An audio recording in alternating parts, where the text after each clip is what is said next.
District breakdown time, and we are with my main guy, Professor Diggs. We've talked about a lot of the lower classifications, but let's take a look at Class 2A. I know it's only April, Diggs, but what do you see in 2A Divisions 1 and 2 for North Texas? Well, I like to, I consider myself an open book, Ward, and I know this makes you a little bit uncomfortable when I pull back the curtain a little bit. But in our negotiations, we had very heated negotiations Very for heated. contract rights a couple of years ago.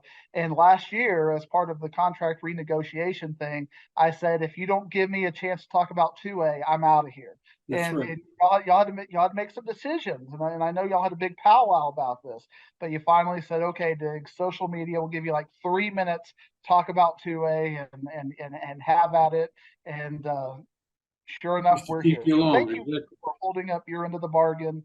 You're a class act, and I appreciate that because we only have one district to talk about in 2A Division Two, and that is a district that is very near and dear to my heart, the home of the Celeste Blue Devils, our DFW zone Celeste Blue Devils, representing District 8-2A, as well as a game. District 8-2A had a country roads game last year when you had the Munster versus Lindsay. What do they call Right. that? You remember what they Kraut call it? Bowl, the old Kraut Bowl.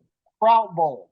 Yeah. So that's a big district for DFW. And you got the Kraut Bowl and you have Diggs' second favorite school all in one district. You know that it's going to be chaotic. But this district is still Collinsville's district. Collinsville is a team that has gotten better every single year over the last 3 to 5 years. My guy, a good friend of mine, David Pogensy, coached at Collinsville about 15 years ago. Big offensive line guy, and now he does roofing with Coach Naylor and a couple of other coaches who got out of the profession. But Collinsville is a team that is in good hands. But Celeste, I've got them at number 2 in this district. Michael Connolly, the quarterback, is coming back.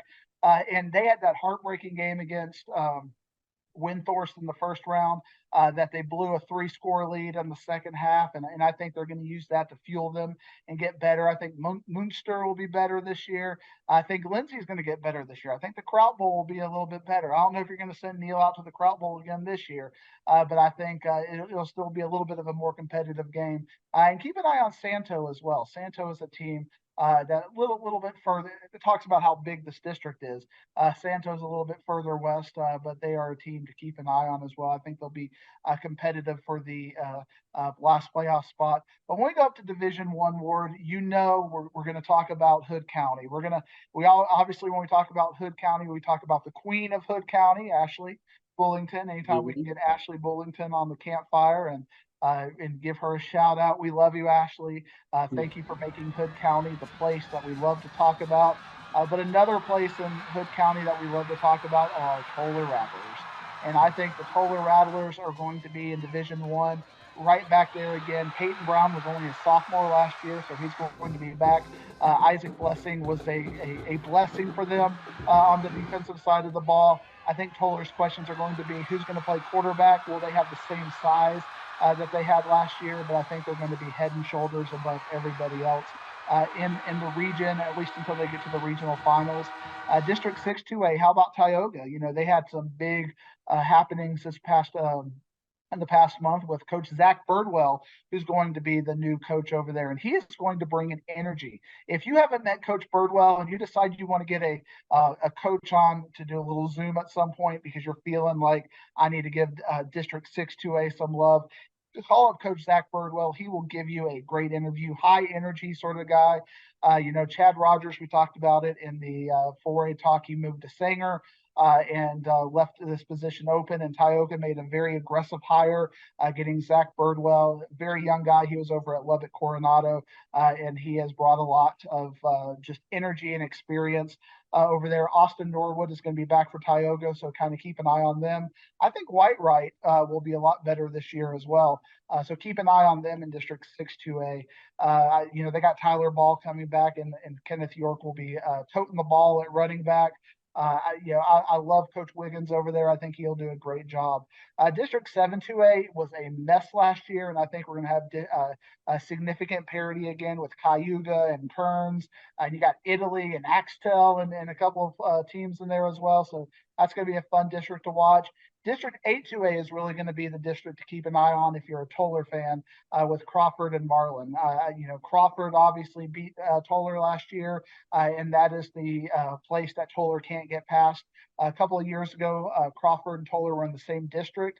Crawford beat them, and now in the regional finals, Crawford beat them. So can Toller finally get over that Crawford hump? We will see. Crawford's going to be, bringing back a lot. And Marlin, Toller absolutely destroyed Marlin. That was another game we had Neil Beasley out at. I love that we get to talk about the country roads and all of the investment that our guys at Inside High School Sports has been putting into promoting some of these smaller schools. Great stories, great players, great coaches. Marlin was very young back there. I think they're going to be looking at that Toller butt whooping that they took last year and use that to motivate them. And can Toller do it one more year? We will find out. But Crawford and Marlin, obviously, in District 8-2A are going to be teams to watch. So, it's going to be the Rattler Show. Ray Wiley Hubbard is going to be taking us to the Snake Farm. And Hood County's favorite team, I think, will be back again this year. Just like we talk about with some of the other schools like Brock and Duncanville. Can they finally get over that hump? I think this year will be a year that Toller has a chance to get over the hump, because I see the window of Toller's kind of their rising kind of shrinking a little bit. And I hate to say that, but I do see that window shrinking. I think that maybe 2 more years left that Toller is going to have a chance to make a big run. And obviously, Coach Mullins over there is trying to build that into a dynasty where they're going to be competitive every year. And I think he might have a really good chance to do that. But you got to show me. You got to show me that kind of thing, and he hasn't shown it to me yet. But I'm a big fan of Toller and look forward to watching him this year.